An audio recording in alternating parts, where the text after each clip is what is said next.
చెప్పబడిన ప్రాంతంలో విశేషముగా ప్రపంచవ్యాప్తముగా పుష్కర మహోత్సవాల్లో భాగస్వామ్యం అవటానికి, ఆ పుష్కర స్నానం చేయడానికి దేశ విదేశాల నుంచి రాష్ట్రాల నుంచి వస్తున్న భక్తులకు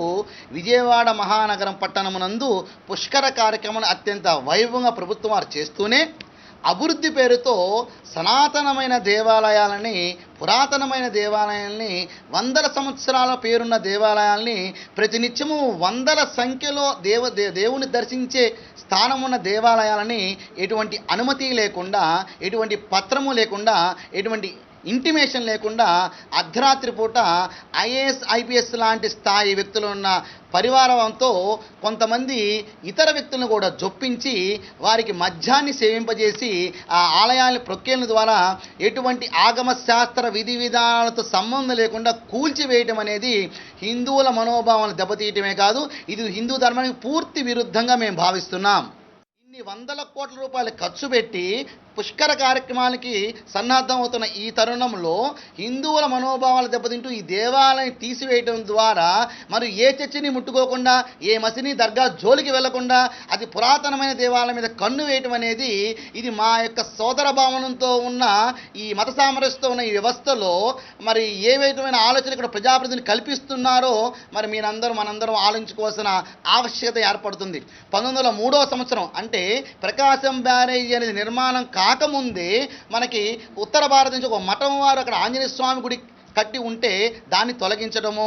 రాహుకేతులకు ప్రసిద్ధమైన క్షేత్రముగా కాళహస్తి క్షేత్రము కొనియాడబడుతూ మన ఆంధ్రప్రదేశ్లో అన్ని ప్రాంతాల నుంచి ఆ పూజలకు వస్తున్న తరుణంలో అందరికీ దగ్గరగా ఉంటూ ఆ భగవంతుని దగ్గరగా వస్తూ ప్రత్యేకమైన రాహుకేతు దేవాలయం నిర్మాణం చేసుకుని ఉంటే ఆ రెండింటిని తొలగించడము, మరియు గోశాలలో మీకు కృష్ణ మందిరాన్ని ఖచ్చితంగా ఉంచుతామని హామీ ఇచ్చి ఆ తర్వాత అర్ధరాత్రి పూట వచ్చి 1 గంటగా కృష్ణ మందిరాన్ని తొలగించడము, ఇవన్నీ కూడా ఒకప్పుడు మన చరిత్రలో ముస్లింలు భారతదేశమే దండయాత్రలు చేసి హిందూ దేవాలయాన్ని కొన్ని వేల దేవాలయాన్ని కూలగొట్టిన చరిత్ర మనం చదువుకున్నాం. మరి ఈ ప్రభుత్వం వారు మరి అదే బాణిని ఈ ప్రజాప్రతినిధులు ఎన్నుకున్నారేమో, మేమందరం కలిసి ఒక మంచి ప్రభుత్వం కావాలనుకున్నాము, పీఠాపతులుగా మేము కూడా మీ ప్రభుత్వానికి ఓటు వేయడం కూడా జరిగింది. అటువంటి స్థాయిలో 2 సంవత్సరాలు చక్కటి పరిపాలన జరుగుతుందిలే ఊపిరి పీల్చుకుంటూ భద్రతాభావం ఉన్న మాకు ఈ చర్య ద్వారా హిందువుల అభద్రతాభావాన్ని ప్రవేశపెట్టింది మీరు. అందున వినాయకుడి గుడి ప్రతి ఒక్క వ్యాపారస్తుడు, ప్రతి ఒక్క ప్రయాణికుడు అటు హైదరాబాద్ వెళ్ళినా ఇటు విజయవాడ వచ్చినా కూడా ఆ గణపతికి నమస్కారం చేసుకుని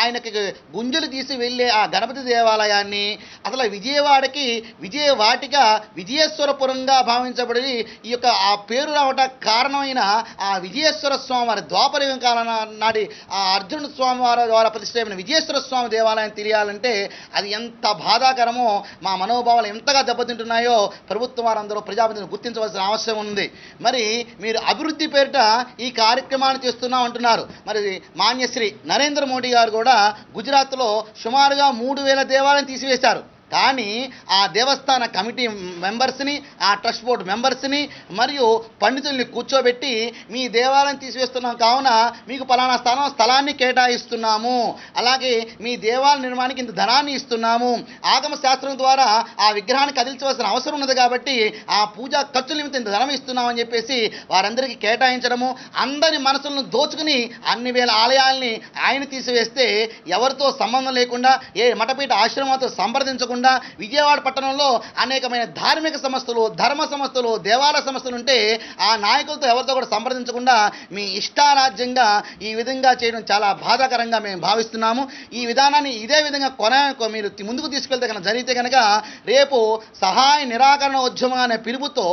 ఈ పట్టణంలో మరియు 29 గ్రామాల్లో రాజధాని సరిహద్దు ప్రాంతంలో ఉన్న కృష్ణా నదీ తీర పరివాహక ప్రాంతంలో కృష్ణా పుష్కర మహోత్సవాలు మేము జరగనివ్వము. ఎటువంటి అన్నదాన కార్యక్రమాలు కానివ్వండి, పూజా గదు కార్యక్రమాలు కానివ్వండి, పిండ ప్రధాన కార్యక్రమాలు కానీ చేరకుండా అన్ని చోట్ల పోస్టర్లతోనూ, పాంప్లెట్తోనూ, మీడియా ద్వారాను